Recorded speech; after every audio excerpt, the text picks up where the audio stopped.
பிரியமானவர்களே, இன்றைக்கு வேதத்திலே இருக்கிற தீர்க்கதரிசிகளில் ஒரு சிறிய தீர்க்கதரிசி மீகா என்கின்ற தீர்க்கதரிசியை குறித்து அவர் கூடாக தேவன் தம்முடைய ஜனத்துக்கு கொடுத்த செய்தியை உங்கள் மத்தியிலே நான் வைக்கலாம் என்று ஆவியிலே ஏவப்பட்டிருக்கிறேன். நான் தொடர்ந்தும் ஒரு சில நபர்களை, பக்தர்களை குறிப்பாக ஒரு செய்தியில் நான் முடித்து கொண்டு வானேன். காரணம், தேவ அறிவு சபைக்குள்ளே பெருகணும், தேவ பிள்ளைகள் மத்தியில் வேத அறிவு பெருகணும். அதுக்காகத்தான் கர்த்தருடைய வார்த்தையை இருந்து இவ்விதமாக உங்களோடு கூட நான் வேதத்தை கற்றுக் கொடுக்கிறேன். கவனமாய் கேளுங்கள். வேதத்தை படிக்கணும் என்கின்ற ஒரு ஆர்வம் நீங்களே உங்களுக்குள்ளே உருவாக்கி கொள்ள வேண்டும். அது உங்களுக்கு மிகுந்த பயனை கொண்டு வரும். ஆண்டவராகிய இயேசு உங்கள் ஒவ்வொருவரையும் ஆசீர்வதிப்பாராக.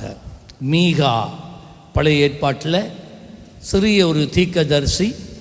மீகா என்கின்ற தீர்க்கதரிசியை குறித்து உங்கள் மத்தியிலே சில குறிப்புகள். மீகா என்று சொன்னால்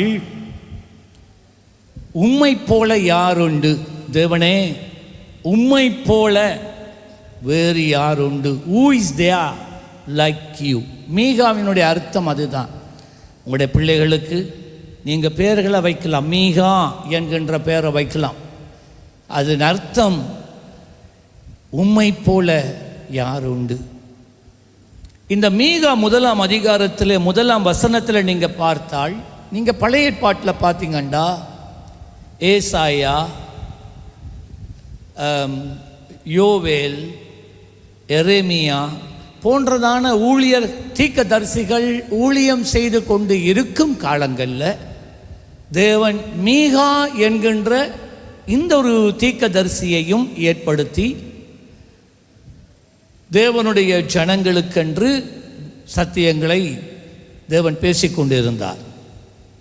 வளமையாக ஒரு தீர்க்கதரிசியை எடுத்துக்கொண்டால் இஸ்ரவேல் தேசம் இரண்டாக பிளவுபட்டு இருந்தது.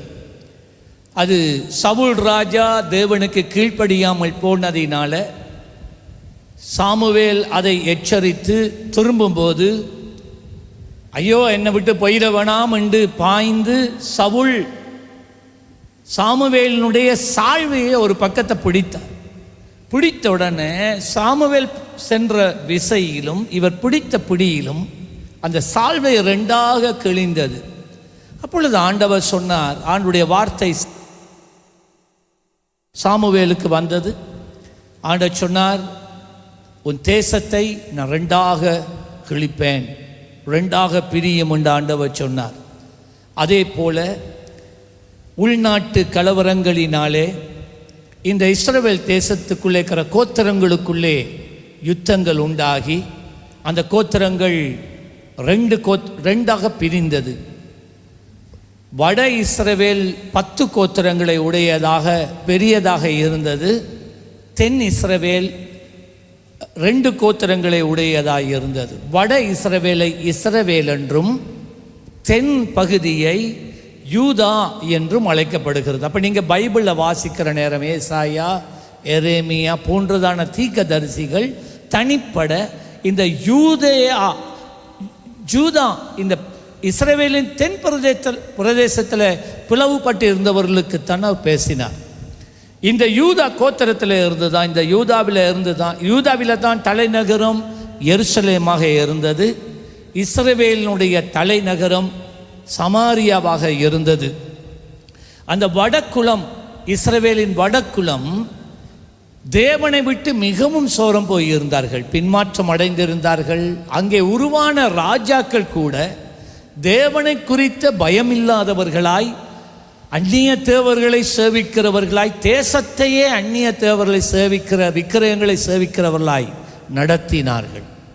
ஆனால் இந்த தென் இஸ்ரவேல், யூதா என்று சொல்லப்படுகிற இந்த இஸ்ரவேல் 2 கோத்திரங்கள் தேவ பக்தியுள்ள கோத்திரங்கள். அந்த கோத்திரத்தில் இருந்துதான் தாவீது உருவானான், சாமுவேல் உருவானான். பிறகு இயேசு சுவாமி கூட அந்த கோத்திரத்தில் இருந்து தான் இந்த பூமிக்கு பிறந்தார். ஆனாலும் ஆண்டவர் இந்த வட கோத்திர மிகவும் பாவம் செய்த அக்கிரமங்களிலே வாழ்ந்ததினால அவர் சொன்னார், நான் உங்களை சிதறடிப்பேன், நீங்கள் இல்லாமலே போக போறீங்க. அப்படி எச்சரித்தும் அவர்கள் செவி கொடுக்கவில்லை. ஆகவே 586ஆம் ஆண்டில் அசிரியர்கள் வந்து அந்த வட இஸ்ரவேலை ஆக்கிரமித்து யுத்தம் பண்ணி ஆக்கிரமித்து இன்றைக்கு வரைக்கும் அந்த 10 கோத்திரங்கள் எங்கே என்று எவருக்கும் தெரியாது. மிஞ்சினது இந்த வட தென் இஸ்ரவேல் யூதா. அவர்களும் தங்கள் சகோதரர்கள் செய்த பாவங்களை பின்தொடர்ந்தார்கள். தேவன் நியாயம் தீர்த்தார். எரேமியா தீர்க்கதரிசி கூடாக சொன்னார், 70 வருஷம் பாபிலோனில் நீங்கள் அடிமையாக இருப்பீங்கன்னு சொல்லிதான் பாபிலோனியர்களை தேவன் அனுப்பினார். பாபிலோனியர்கள் இன்றைக்கு இருக்கிறதான ஈராக் ஜனங்கள், அவர்களை அனுப்பி இஸ்ரவேல் ஜனங்கள் யூதேயா 70 வருடங்கள் அங்கே அடிமைகளாக இருந்து பிறகு நெகேமியா, எஸ்ரா போன்றதான இந்த ஜோவேல் போன்றதான இந்த தீர்க்கதரிசிகளுக்கூடாக அவர்கள் மீண்டும் தேசத்துக்கு கொண்டு வரப்பட்டார்கள். கொண்டு வந்து இந்த தேசம் கட்டப்பட்டது. அதுதான் இன்றைக்கு இருக்கிற இஸ்ரவேல் தேசம். சரி, ஆனால் இந்த மீகா தீர்க்கதரிசியின் இடத்துல இருக்கிற விசேஷம் என்னவென்றால், தேவன் இந்த மீகா தீர்க்கதரிசியை கொண்டு வந்து தனிய யூதேயாவுக்கு மாத்திரம் பேசாமல் அவர் வடகுலத்தில் இருக்கிற தேவனை விட்டு சோரம் போய் இருக்கிற அந்த வட இஸ்ரவேலைக்கும் சேர்த்து அவர் பேசினார். நான் சொன்னேன், வட இஸ்ரவேல் பெரிய 10 கோத்திரங்களை உடையது. அந்த வட இஸ்ரவேலுடைய தலைநகரம் சமாரியாவாக இருந்தது. ஆகவே சமாரியாவோடும் பேசினார். அதே நேரம் யூதேயாவினுடைய தலைநகரம் எருசலேம், இன்றைக்கு இருக்கிற மாதிரி எருசலேமோடும் ஆண்டவர் பேசினார். ஒரு தீர்க்கதரிசி கூட, அது மிகவும் ஒரு வித்தியாசமான ஒரு தீர்க்கதரிசி. இந்த வேதம் சொல்லுகிறது, மீகா 1:1 யோதாம், ஆகாஸ், எசேக்கியா என்னும் யூத ராஜாக்களுடைய நாட்களில் மொரேசா ஊரானாகிய மீகாவுக்கு உண்டானதும் அவன் சமாரியாவுக்கும் எருசலேமுக்கும் வட இஸ்ரவேல் தென் இஸ்ரவேலுக்கும் விரோதமாக தரிசித்ததுமான கர்த்தருடைய வார்த்தை. இயேசு கிறிஸ்து இந்த பூமிக்கு வருவதற்கு முன்னே சுமார் 700 ஆண்டுகளுக்கு முன்பதாக இவன் தீர்க்க தரிசனம் உரைத்தான். ஆகவே இந்த தீர்க்க தரிசனத்தை உரைக்கும் போது எந்த தீர்க்க தரிசியினிடத்திலும் உரைக்கப்படாத ஒரு விசேஷித்த வாக்கு தத்தம், மேசியாவை குறித்த வாக்கு தத்தம் இந்த மீகா தீர்க்கதரிசி கூடாகத்தான் ஆண்டவர் முதலாவது வெளிப்பாட்டை கொடுத்தார். மீகா 5ஆம் அதிகாரம் 2வது வசனத்திலே அந்த தீர்க்க தரிசனத்தை வாக்கு தத்தத்தை நாங்கள் பார்க்கிறோம். எப்பிராத்தா எண்ணப்பட்ட பெத்லகேமே, நீ யூதேயாவிலே உள்ள 1000களுக்குள்ளே சிறியதாயினும் இஸ்ரவேலை ஆளப்போகிறவர் உன்னிடத்தில் இருந்து புறப்பட்டு என்னிடத்தில் வருவார். அவருடைய புறப்படுதல் அநாதி நாட்களாகிய பூர்வத்தினுடையது என்று தீர்க்க தரிசனம் உரைத்தான். இயேசு கிறிஸ்து இந்த பூமிக்கு வருவதற்கு சுமார் 700 வருடங்களுக்கு முன்பதாக அவருடைய வருகை குறித்து முதலாவது தடவை அவர் எங்கே பிறப்பார்? பெத்லகேமிலே பிறப்பார். அவர் அநாதி தேவன். அவர் இங்கே உலகத்தில் பிறக்கிறதினாலே அன்று அப்பொழுதுதான் அவர் உருவாவதில்லை. அவருடைய ஆரம்பம் ஆதியும் அந்தமுமானவர் என்று அவன் தீர்க்க தரிசனம் உரைத்தான். இப்ப ஞானிகள் இந்த நட்சத்திரத்தினால் வழிநடத்தப்பட்டு வந்தபோது இயேசு பிறந்தார் என்று அவரை தரிசிக்க அந்த ஞானிகள் 3 பேர் வாராங்க. வந்து அந்த நட்சத்திரம் அவர்களை கொண்டு வந்து விட்ட இடம் வந்து எருசலேம். பெத்லகேமில் விடல, எருசலேமில் தான் கொண்டு வந்து அந்த நட்சத்திரம் அவர்களை நிறுத்தினது. அதுக்கு அங்கால போக தெரியல. அப்ப இந்த இயேசு எங்க பிறந்திருக்கிறார்? யாருக்கு பிறந்திருக்கிறார் எவருக்கும் தெரியாது. ஆகவே இவர்கள் இவர்கள் ஞான சாஸ்திரிமார் எல்லா ராஜாக்களால் மிகவும் கனமாய் எண்ணப்பட்டவர்கள். ஆகவே இவர்கள் வந்திருக்கிறதை ஏரோது கேள்விப்பட்டு அவர்களை அரண்மனைக்கு அழைத்து, யூதர்களின் ராஜா எங்கே பிறந்திருக்கிறார் சொல்லுங்க என்று கேட்டார். சொன்னா எங்களுக்கு தெரியா, அவரை தேடித்தான் நாங்கள் வந்திருக்கிறோம். ஏரோதுக்கு இருந்த ஒரே ஒரு திட்டம், ஒரு ராஜா பிறந்திருக்கிறார், அது யூத வம்சத்துக்குள்ள வந்திருக்கு, அவர் வளர்ந்து வந்தால் நம்மட ஆட்டம் க்ளோஸ். ஆகவே சின்ன குழந்தையாக இருக்கும்போதே கொலை செய்ய வேண்டும். அப்போ இந்த சாஸ்திரிமார் என்ன செய்கிறார்கள், நாங்கள் கண்டுபிடிச்சோன்னே உங்களுக்கு சொல்றோம் என்று சொல்லி அவர்கள் ஏரோதின் இடத்திலிருந்து வெளியில வராங்க. அவங்க எதினால இங்க வந்தாங்கண்டா, இந்த தீர்க்க தரிசனத்தை மையமாக வைத்துத்தான் அவர்கள் இங்கே வந்து, பெத்லகேம் என்கிற ஒரு ஊர் அங்கே குறிப்பிடப்பட்டிருக்கிறதே என்று சொல்லி அவர்கள் பெத்லகேமுக்கு போய் இயேசுவை தரிசித்தார்கள். திரும்பி அவர்கள் எருசலேம் வழியாக திரும்பி போகல.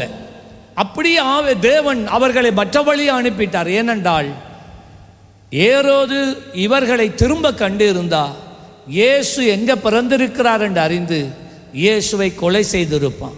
இந்த சாஸ்திரி மூவரும் அவரை ஏமாத்தி போட்டார்கள் என்று சொல்லி 2 வயதுக்கு கீழே இருக்கிற அத்தனை குழந்தைகளையும், எருசலேமில் இருக்கிற குழந்தைகளை ஏரோது கொன்று குவித்தான். ஆனால் அந்த ராத்திரிக்கு முதல் நாள் தேவன் தாமே தம்முடைய தூதர்களை அனுப்பி யோசிப்பையும் மரியாதையும் துரியப்படுத்தி, நீங்கள் இங்கே இருக்க வேண்டாம், இங்கே இருந்தால் குழந்தைக்கு ஆபத்து, எகிப்துக்கு ஓடி போய் விடுங்கள் என்று இரவோட இரவா அவர்களை பிரயாணப்படுத்தி இந்த குழந்தைகள் கொலை செய்யப்படுவதற்கு முன்னே குழந்தையை பாதுகாப்பாக எகிப்துக்கு கொண்டு போனார்கள். ஆகவே இயேசு கிறிஸ்து பிறப்பை குறித்து அறிவித்த மிகவும் தெளிவாக திட்டமாக வெளிப்படுத்தின தீர்க்கதரிசி என்றால் இந்த மீகாதான்.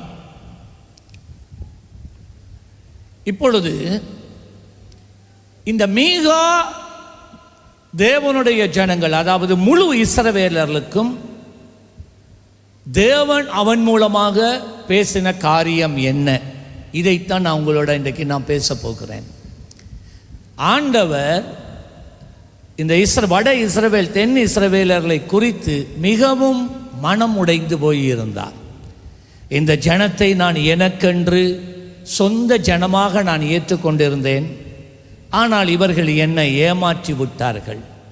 என்ன காரணம், நான் உங்களுக்கு செய்த துரோகம் என்ன என்பதை குறித்து ஆண்டவர் கேட்கிறார். ஆகவே இந்த மீகா தீர்க்கதரிசி கூடாக அவர் கொண்டு வந்த 5 குற்றச்சாட்டுகள், தேவ ஜனங்களின் மத்தியில் காணப்பட்ட 5 குற்றங்கள், தேவன் கவனிக்கும் 5 பாவங்கள் என்ன. முதலாவது, மீகா 1ஆம் அதிகாரம் 2 முதல் 7 வசனத்தில் குறிப்பிடப்பட்டிருக்கிறது. அது என்னவென்றால் விக்கிரக ஆராதனை. விக்கிரக ஆராதனை.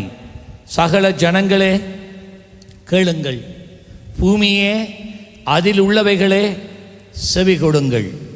கர்த்தராகிய ஆண்டவர் தம்முடைய பரிசுத்த ஆலயத்தில் இருக்கிற ஆண்டவரே உங்களுக்கு விரோதமாக சாட்சியாய் இருப்பார். இப்போ ஆலயத்தில் இருக்கிற நம்முடைய தெய்வமே நமக்கு விரோதமாக சாட்சியாய் இருப்பாராம்.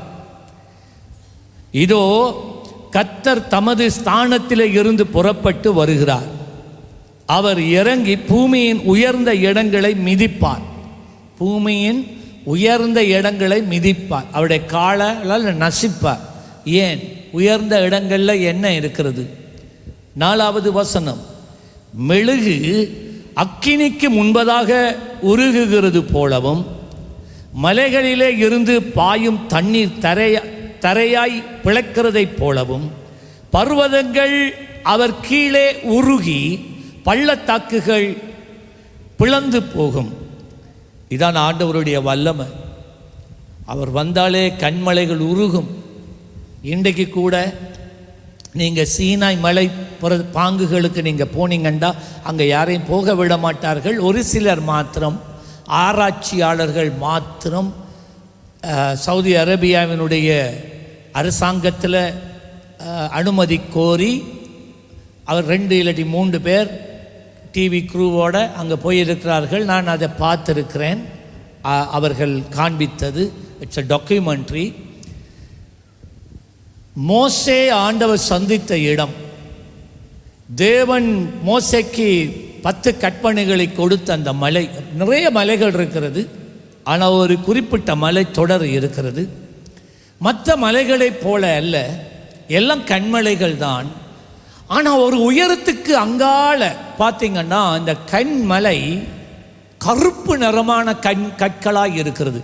எப்படி ஒரு கல்லில் நெருப்பு நீண்ட காலமாக எரிக்கப்பட்டால் அந்த கல் கருப்பாக போயிருக்குமோ, அதை போல் அந்த மலை தொடர் முழுவதும் ஒரு அளவுக்கு மேலே அப்படி கருப்பாகவே இருக்கு.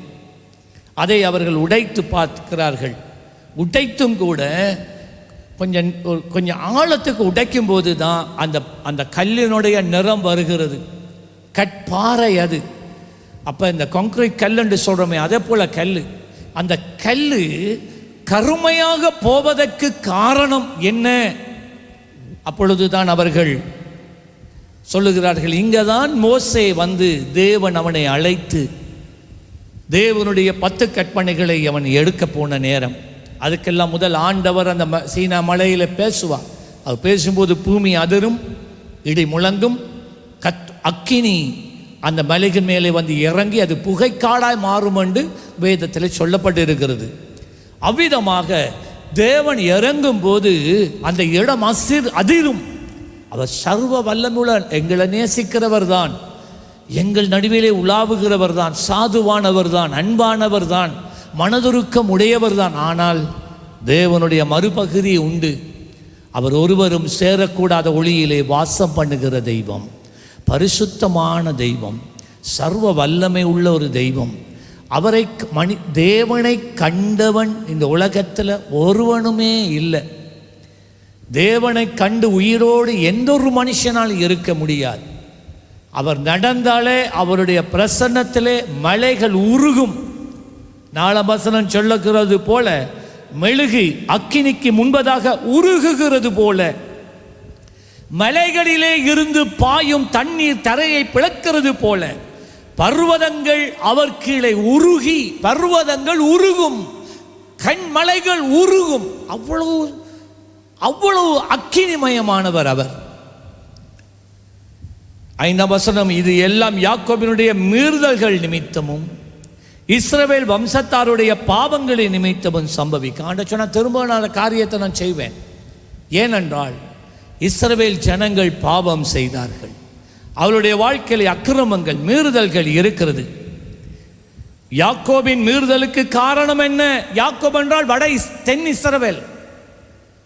அப்ப வட இஸ்ரவேல் மேலே தேவனுடைய நியாய தீர்ப்பு வரும் என்று சொல்லிட்டு இப்ப தென் இஸ்ரவேல் அவர்கள் தேவபக்தியாக இருந்தவர்கள், தேவனை நேசித்தவர்கள். இப்ப அவர்களை பார்த்து ஒரே தீர்க்கதரிசி கூடாக 2 இந்த தேசங்களோடு அவர் பேசி சொல்லுகிறார், யாக்கோபின் மீறுதலுக்கு காரணம் என்ன? சமாரியா அல்லவா? சமாரியா வந்து அவருடைய சொந்த சகோதரங்கள். வட இஸ்ரவேல் இவருடைய சொந்த சகோதரங்கள். 10 கோத்திரம் 12 கோத்திரத்தில் 10 கோத்திரங்கள் அவர்கள். அப்படியானால் அவர்கள் இவர்களை பாவத்திலே நடத்துகிறார்கள். அவங்கள பாவத்தை இவங்களும் பின்பற்ற ஆரம்பிக்கிறார்கள். இப்போ யாக்கோபின் மீறுதலுக்கு காரணம் என்ன? சமாரியா அல்லவோ? யூதாவின் மேடைகளுக்கு காரணம் என்ன? எருசலேம் அல்லவோ? இப்ப யூதான்னா அந்த தென் இஸ்ரவேலுக்கு வருகிறார். கவனம் அங்க வருது. இப்ப உங்களுக்குள்ளேயும் பாவம் இருக்கு. ஒன்று உங்களுடைய சகோதரர்களிடத்திலிருந்து நீங்க பெற்றுக்கொண்ட பாவங்கள், பரம்பரையா வருகிற பாவங்கள். அடுத்தது என்னண்டா, உங்களுடைய சொந்த தேசத்துல பாவம், உங்களுடைய சொந்த பட்டணத்தில் தலைநகரத்தில் பாவம். நீங்களே ஜனங்களை பாவத்துக்குள்ள உட்படுத்துறீங்க. எருசலேம் அல்லவா? ஆகையால் நான் சமாரியாவை வெளியான மண்மேடும் திராட்சை செடி நடுகிற நிலமுமாக்கி அதன் கற்களை பள்ளத்தாக்கிலே புரண்டு விழப்பண்ணி அதன் அஸ்திபாரங்களை திறந்து வைப்பேன். நான் யாரும் வரலாம் போகலாம் என்ற மாதிரிக்கு மனிதரே இல்லாத, எவருக்குமே சொந்தம் இல்லாத ஒரு தேசமாக நான் அதை மாற்றுவேன். அது அப்படியே நடந்தது. 7ஆம் வசனம், அதன் சுரூபங்கள் எல்லாம் நொறுக்கப்படும். இங்கத்தான் பிரச்சனையே, விக்கிரக ஆராதனை.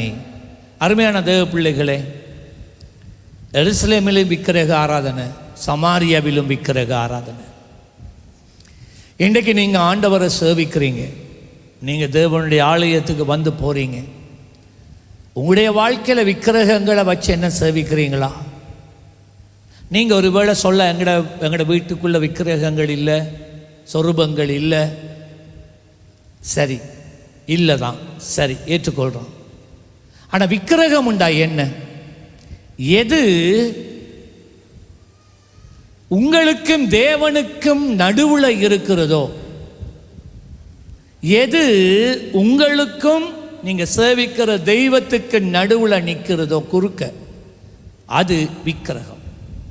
அப்படியானால் ஐஸ்வர்யம் ஒரு விக்கிரகமாகலாம், தொழில் ஒரு விக்கிரகமாகலாம், படிக்கிற படிப்பு ஒரு விக்கிரகமாகலாம், உறவுகள் விக்கிரகமாகலாம், பிள்ளைகள் விக்கிரகமாகலாம், பெற்றோர் விக்கிரகமாகலாம். எதுவும். நான் இன்றைக்கு ஒரு பாஸ்டராக இருக்கலாம், ஆனால் தேவனுக்கு மேலாக ஒருவரை நான் வச்சிருந்தா, நான் தேவனுடைய சமூகத்துக்கு, தேவனோடு உறவாடுறதுக்கு, தேவனுக்கு கீழ்ப்படுகிறதுக்கு, தேவன் எனக்கு காட்டுறதை செய்யாத படிக்கு என்னை தடுக்கிற ஏதாவது ஒரு காரியம் என் வாழ்க்கையில் இருந்தா அது விக்கிரகம். இன்றைக்கு நம்மளோட வாழ்க்கை எப்படி இருக்கு? விக்கிரகம் உண்டா? தொழில் இன்றைக்கு விக்கிரகமாக இருக்கா? தேவன் அதில் பிரியப்படுகிறவர் அல்ல. 7ஆம் வசனம் அதான் சொன்னார், அதன் சுரூபங்கள் எல்லாம் நொறுக்கப்படும், அதன் பணயங்கள் எல்லாம் அக்கினியால் எரித்து போடப்படும், அதன் விக்கிரகங்களை எல்லாம் பாழாக்குவேன்.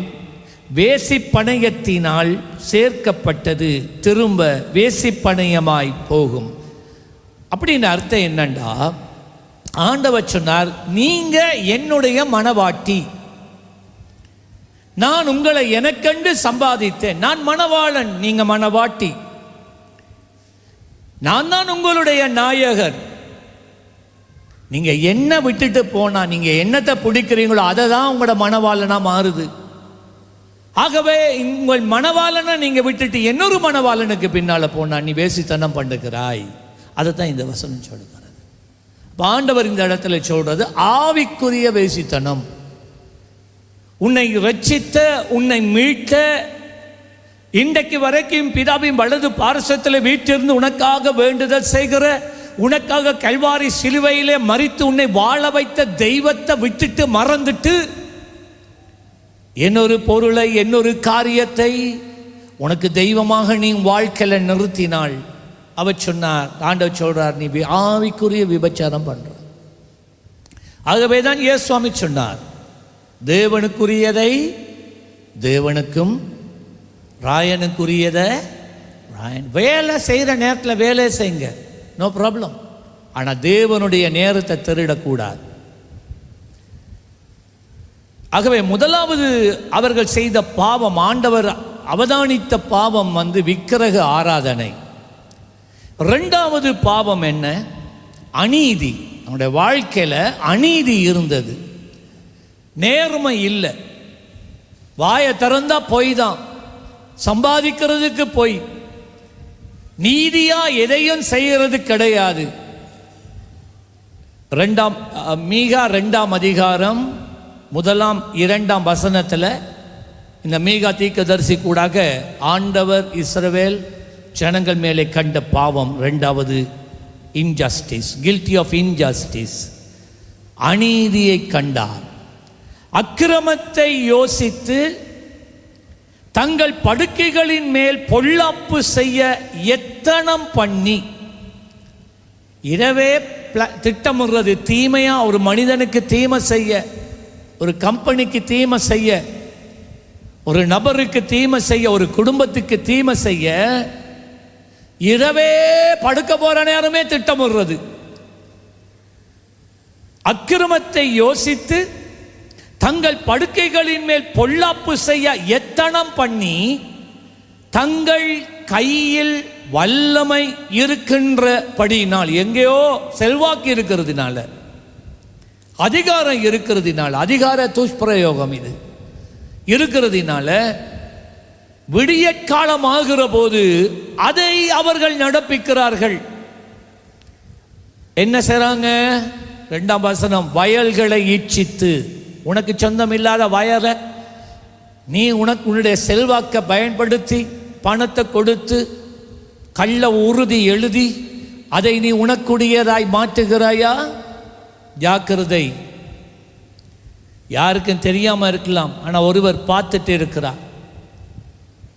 உன் சகோதரனுடைய வளவை திருட்டுத்தனமா நீ எழுதி எடுக்கிறாயா?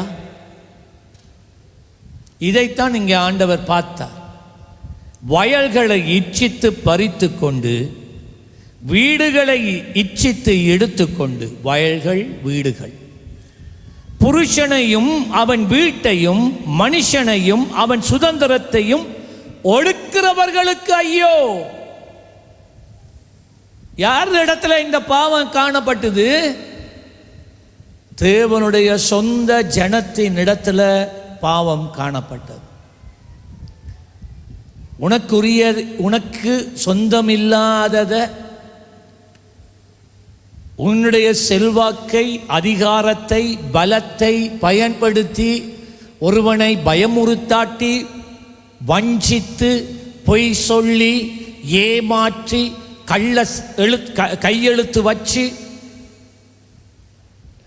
நீ என்னொருவனுக்குரியதை நீ எடுத்தாள். ஆண்டவருடைய பார்வையிலே நீ அதை இச்சிக்கிறாய். தேவன் அதை அநீதியாக பார்க்கிறார். ஆகவே இந்த காரியம் மனிதர்களிடத்தில் யாரையாகிலும் இந்த காரியம், இவ்விதமான காரியங்களை நீங்கள் எடுத்து வேறாக்களோட பேரில் எழுதி வச்சிருக்கலாம். சில நேரம் உங்களோட பேரில் எழுதுனா பிரச்சனை ஆயிரும். ஆகவே குடும்பத்தில் இருக்கிற மற்றவங்களோட பேரில் எழுதி வைக்கிறது. நீங்கள் யார பேர்லையும் எழுதி வைக்கலாம், ஆனால் இந்த உலகத்து கண்களை நீங்கள் மூடலாம். மேலே ஒரு கண் இருக்கு, ஜாக்கிரதை. கர்த்தர் அதுக்கு தக்கதாக நியாயம் விசாரிப்பார். 3வது, guilty of deception and false prophecy. பொய்யான தீர்க்க தரிசனங்களும் ஏமாற்று வேலை செய்தவர்களாக தீர்க்கதரிசிகள் இருந்தார்கள், தேவனுடைய ஆசாரியர்கள் இருந்தார்கள். கர்த்தர் சொல்லுகிறார் என்று தேவனே பேசாதிருக்கத்தக்கதாக அவர்கள் தங்கள் மனதிலே வந்ததை, அவர்கள் தாங்கள் விரும்பினதை, அவர்கள் சபையில் இருக்கிற மக்கள் விரும்புகிறதை கர்த்தர் சொன்னார் என்று பேசுகிறார்கள். சத்தியம் இல்லாததை சத்தியம் என்று பேசுகிறார்கள். ஜனங்கள் வஞ்சிக்கப்படுகிறார்கள். இந்த பாவம் அன்று தேவ ஜனங்கள் மத்தியிலே காணப்பட்டது, ஆலயத்தில் காணப்பட்டது, ஊழியர்கள் மத்தியிலே காணப்பட்டது, கள்ள தீர்க்கதரிசிகள் மத்தியிலே காணப்பட்டது, விசுவாசிகள் மத்தியிலே காணப்பட்டது. வாயை திறந்தா பொய், ஏமாற்று, வஞ்சனை. எத்தனை பேரை ஏமாற்றலுமோ ஏமாற்றது. மீகா 3ஆம் அதிகாரம் 5ஆம் வசனம், தங்கள் பற்களினால் கடிக்கிறவர்களாய் இருந்து சமாதானம் என்று சொல்லி, உள்ளத்திலெல்லாம் கோபமும் வயிறாக்கி எங்கே கடிச்சு தின்னலாம். ஆனால் அவங்க பேசுறது என்ன தெரியுமா? சுபபாவனை, சமாதானம் சமாதானம். எவங்க அளவுக்கு மேஞ்சி தலைய குனிஞ்சி கும்பிடுறாங்களோ நம்பாத, கவனம். அவனை கடிக்கிறதுக்கு ரெடியாரான்றதை மட்டும் நினச்சிக்கோ. விளங்கிட்டா? வேதத்தை படித்தா நிறைய காரியம் கற்றுக்கொள்ளலாம். ஆகவே ரெண்டாம் அடிஞ்சு உங்களை நமஸ்காரம் பண்ணுறவங்களை பார்த்துட்டு வெளி விஷயத்தை பார்த்துட்டு நல்ல மனுஷன்ட்டு சொல்லிட்டு போயிடுவோன்னா கவனம். அவன் கடிக்கிறதுக்கு பல்ல ரெடியாக்கிட்டு நிற்கிறான். அப்படி தான் வசனம் சொல்லு, தங்கள் பற்களினால் கடிக்கிறவர்களாய் இருந்து சமாதானம் என்று சொல்லி தங்கள் வாய்க்கு உணவை கொடாதவனுக்கு விரோதமாய் சண்டைக்கு ஆயத்தம் பண்ணி. இன்றைக்கு இருக்கிற பாஸ்டர்மாருக்கு என்ன தெரியுமா தேவை? சாப்பாடும் காணிக்கையும். இதுக்கண்டே சில ஊழியர்கள் மற்ற சபை விசுவாசிகளை விசிட் பண்ணி திரிவாங்க. என்னதுக்கு தெரியுமா? நீங்கள் நினைக்கிறீங்க ஐயோ எங்கள் மேலே இருக்கிற கரிசனையில் அந்த ஆள் வருது, அவர் சொல்கிற நான் உங்களுக்காக ஜெபிக்கிறேன், ஒவ்வொரு நாளும் ஜெபிக்கிறேன், கர்த்தர் இன்றைக்கு உங்களை குறித்து எனக்கு ஒரு வார்த்தையை கொடுத்தார், நான் அதை பேசுகிறதுக்கு வந்துருக்கேன் எல்லாம். அப்போ வாரேன்னா உங்களுக்கு சம்பளம் கிடைக்கிற அன்றைக்கு தான் வருவாங்க. என்னடா இது? நீங்கள் நல்லா கவனித்து பாருங்க. எல்லா ஊழியர்களும் அப்படி இல்லை, கொஞ்சம் பேர் இருக்கிறான். உங்களோட சம்பளம் எப்போ வருதுன்ட்டு அவங்களுக்கு தெரியும். அந்த நாள் பார்த்து வருவாங்க. நீங்கள் செலவழிக்கிறதுக்கு முதல் Praise the Lord sister, Praise the Lord brother. ஓரபக்கு சக்கதி புதிக்கிச்சு புதிக்கிச்சு புதிக்கிச்சு ஆரபக்க சக்கத பரக்கத பரபரக்க. கர்த்தர் சொல்லுகிறார், உன்னுடைய கேட்டை விரிவாக தர உனக்கு ஒரு காரை அவர் கொடுக்கிறார். விசுவாசி, கார் வருது கார் வருது. உன் மகள் சீக்கிரமாய் திருமணம் முடிக்க ஒரு மகனை கொண்டு வருகிறார் கர்த்தர், அதை நான் பார்க்கிறேன்.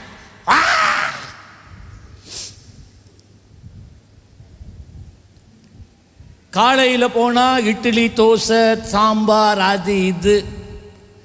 தப்பி தவறி மத்தியானம் போனா பிரியாணி சாப்பாடு. இரவைக்கு போனா கொத்துருட்டி புட்டு இடியப்பம் சொதி கிட்டக்கிற எல்லாம் சமைச்சு போகிற நேரம் நாங்கள் வேஸ்ட. நீங்கள் நினைக்கிறீங்களா இது உண்மையான ஆக்கல்ண்டு? பைபிளை படிங்க. பாஸ்டர் நீங்களும் அப்படியா? அப்படி நான் செய்திருந்தா என்ன மண்டையில் பொல்லால் ஓங்கி ஒரு அடி அடிங்க, அந்த இடத்துலையே சீவம் போகிறதுக்கு. அது மட்டும் நான் ஒரு நாள் செய்ய மாட்டேன். இப்படியான ஊழியர்கள் இருக்கிறார்கள். தங்களை தாங்களே தீர்க்க தரிசிகள் என்று அழைத்து கொண்டு தீர்க்க தரிசனம் உண்டு தங்களுக்கு இஷ்டமானதை பேசிக்கொண்டு மனிதர்களை குழப்பி சத்தியத்தில் இருந்து புறம்பாக்கி திரிகிற ஒரு கூட்டத்தார் உண்டு. அதைத்தான் வேதம் சொல்லுகிறது. கள்ள போதகர்கள், கள்ள தீர்க்கதரிசிகள் அநேகம் எழும்புவார்கள்.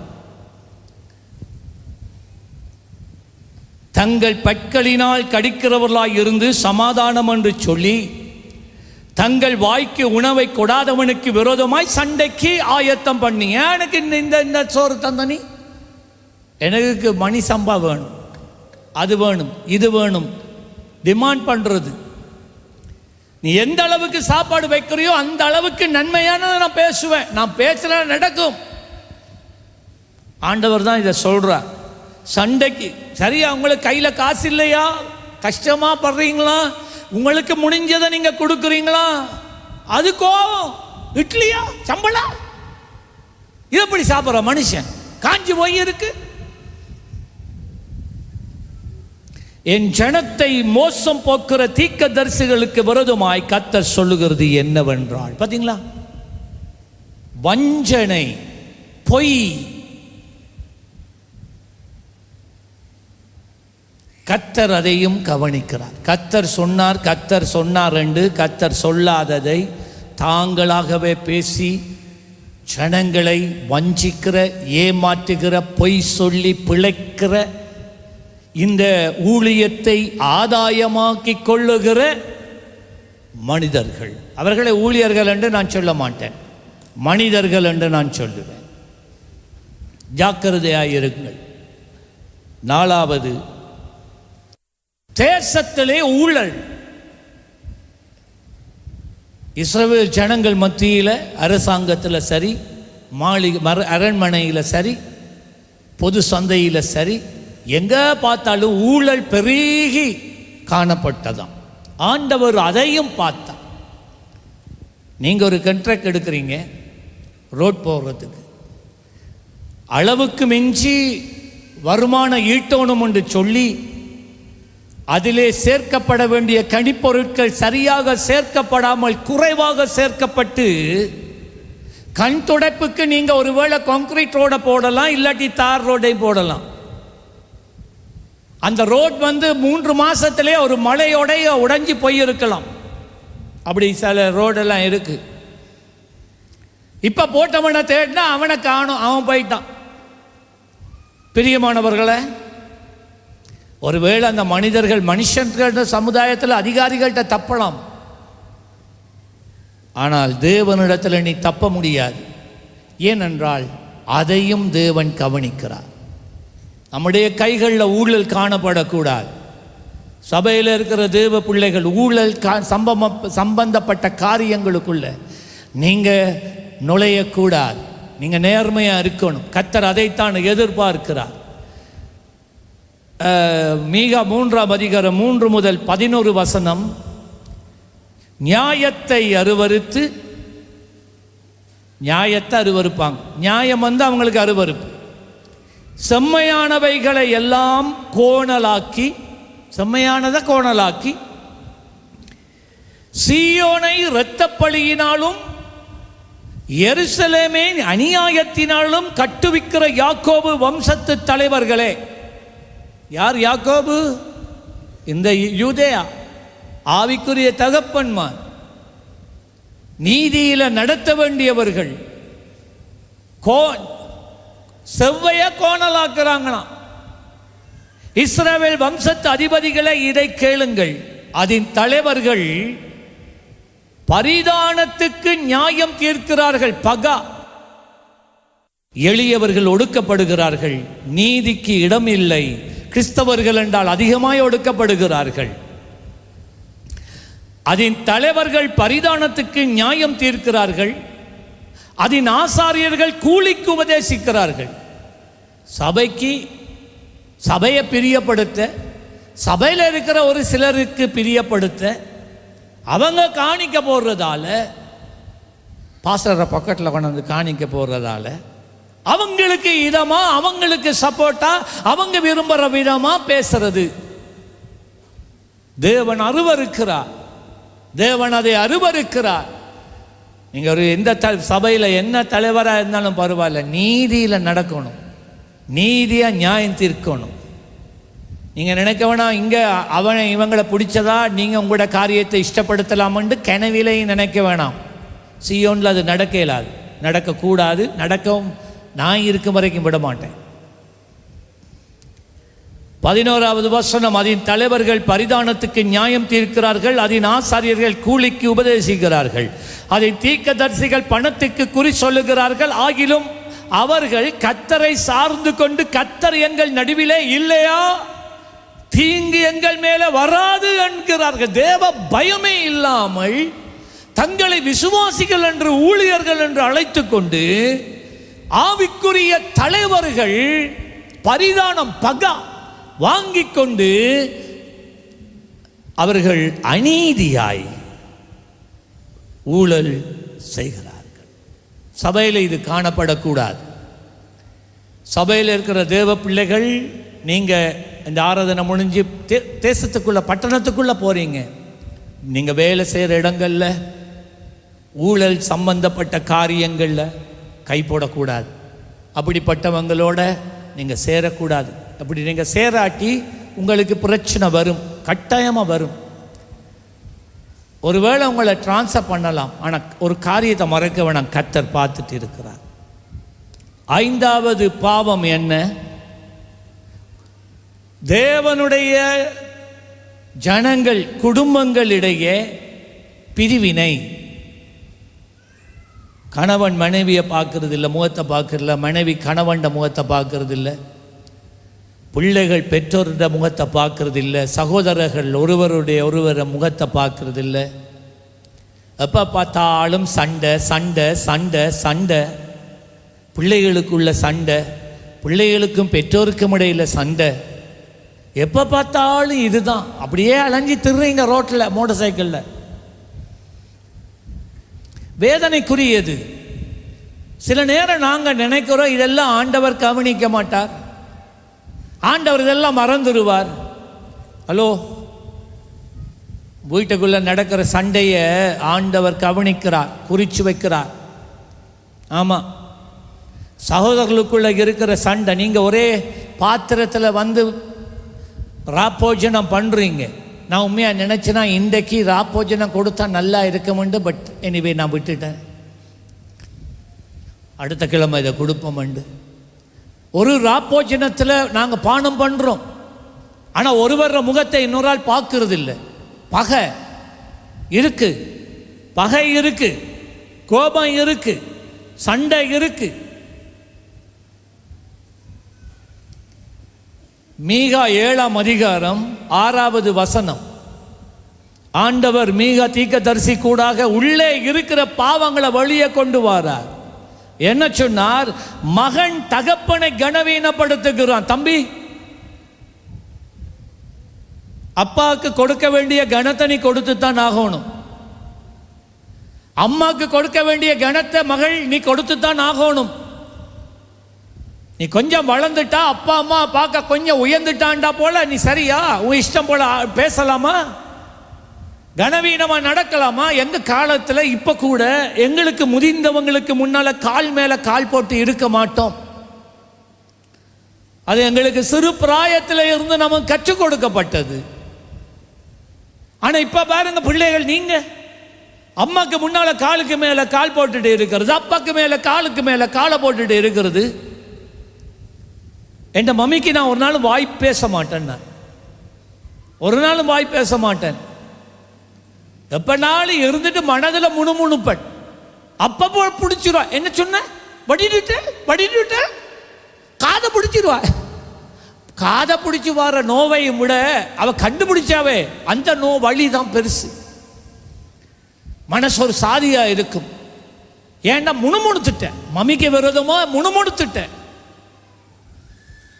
இப்ப இருக்கிற பிள்ளைகளை கவனிங்க, வாலிபர்கள் கவனிங்க, என்ன கதையெல்லாம் கதைக்கிறீங்க நீங்க. சில பிள்ளைகள் பெற்றோரோட தூஷணம் பேசுறீங்க, ஆனா இங்க வந்து பரிசுத்த நற்கருணையில் எடுக்கிறீங்க. உங்களுக்கு தெரியுமா, தேவன் இதையெல்லாம் கவனித்து குறித்து வைத்திருக்கிறார். உனக்கு விரோதமாக அவர் குறித்து வைத்திருக்கிறார். உன்னை உலகத்துக்குள்ளே கொண்டு வந்த பெற்றோரை நீ உதைச்சி தள்ளலாமா? என்ன தவறு விடட்டும் அவங்க. பட் பிள்ளைகள் பெற்றோருக்கு கொடுக்க வேண்டிய கனத்தை, மரியாதைய, உத்தரவாதத்தை செய்தே முடித்தாக வேண்டும். அது நடக்கும் வரைக்கும் கர்த்தர் உன்னை விட மாட்டார். அது உனக்கு விரோதமாக கர்த்தர் பிடித்திருக்கிற ஒரு காரியமாக இருக்கும். ஒருவேளை இப்போ நீங்கள் நல்லா உழைக்கலாம், கை நிறைய பணம் சம்பாதிக்கலாம், எல்லாரும் உங்களை பார்த்து சார் சார் மேடம் மேடம்னு சொல்லலாம், இருக்கட்டும். ஆனால் நீ வீட்டுக்கு வந்தா உன் அம்மாவுக்கு நீ தான் புள்ள. நீ வீட்டுக்கு வந்தா வீட்டில் உன் அப்பாவுக்கு நீ புள்ள. உனக்கு உன் அப்பா, உன் அம்மா, அப்பாவும் அம்மாவும், அவ்வளோதான் கதை. நீ யாரா இருந்தாலும் பரவாயில்ல, எவ்வளோ பெரிதாக இருந்தாலும் பரவாயில்ல. நான் ஒவ்வொரு முறை எனக்கு ஒரு ஆவிக்குரிய தகப்பன் உண்டு.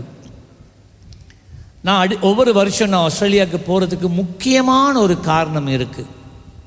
அது என்னுடைய ஆவிக்குரிய தகப்பனோட ஒரு 2 நாட்கள் செலவழிப்பதற்கு. பாஸ்டர் பேரி, உங்களுக்கு தெரியும், என்ன வந்தாலும் பரவாயில்ல எப்படியும் போயிடுவேன்.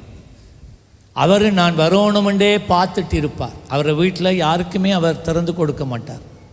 ஆனால் என்ன மாத்திரம் மாமா உயிரோடு இருக்கக்குள்ள சொல்லவா, உங்கள் 2 பேருக்கு இடையில் இருக்கிற உறவு என்னன்னு எனக்கு தெரியாது.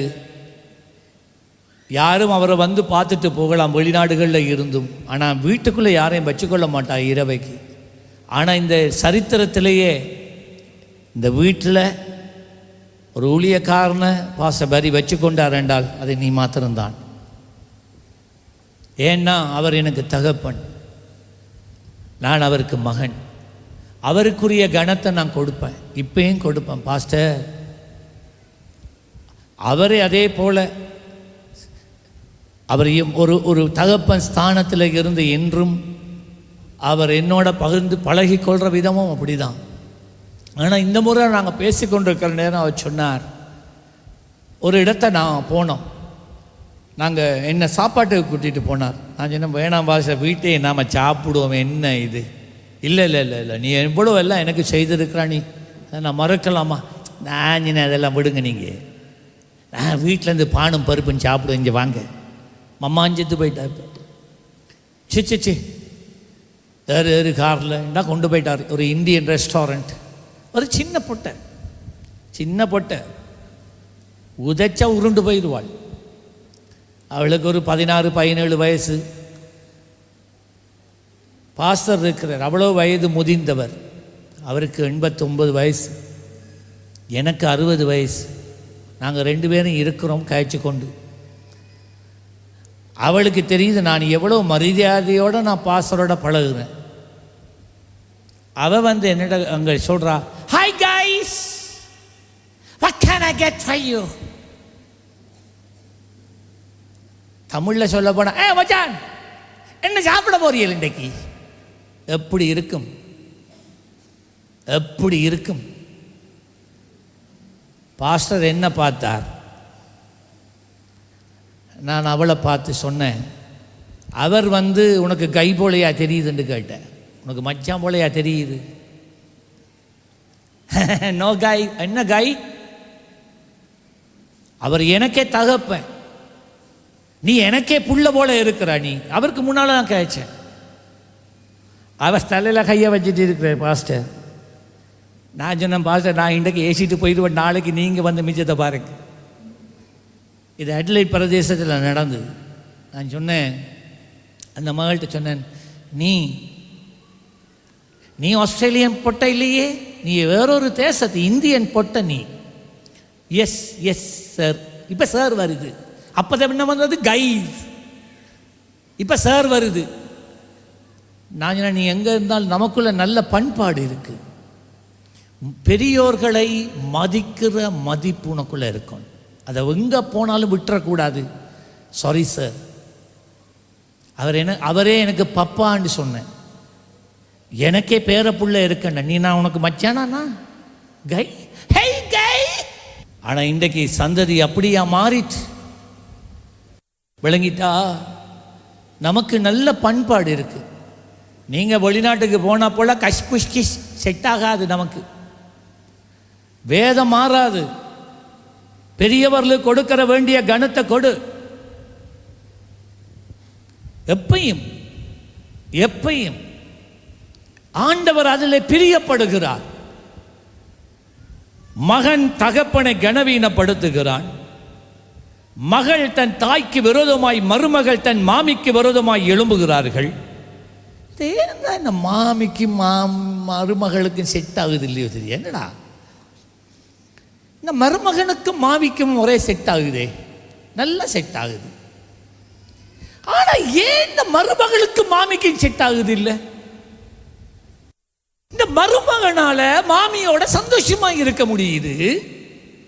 ஏன் ஐயா மருமகளால மாமியோட வாழ சந்தோஷமா இருக்க முடியுது இல்லை?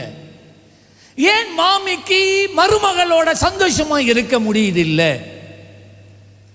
எல்லாரையும் கல்லை கட்டி கல்லடி பாலத்தில் இறக்கி எடுக்கணும். அப்படி விடுறதில்லை, இறக்கி எடுக்கணும். மனம் திரும்புறியா இல்லையா? மனம் திரும்புறியா இல்லையா? இன்றையோட மாமி நீ விட போறியா? மருமகள் விட போறியா இல்லையா? இந்த கடைசியாக என்ன விட்டுருப்பா, இன்றைய கூட நான் மனம் திரும்புறேன்பா. அந்த குடும்பத்தில் சமாதானம் வந்துடும். என்ன விளங்குதில்லை? நீ திருமணம் முடிச்சு ஒரு வீட்டுக்கு போனா ஒரு புருஷனுடைய தாய் உனக்கு தாய் தானே. அது எப்படி மாமியா மாறுது? மேமி. இங்க இருக்கக்குள்ள மாமி, வெளிநாட்டுக்கு ஒருக்கா போயிட்டு வந்தார் மேமி. என்னெல்லாம் மாறுது. சரி, அதை விடுவோம்.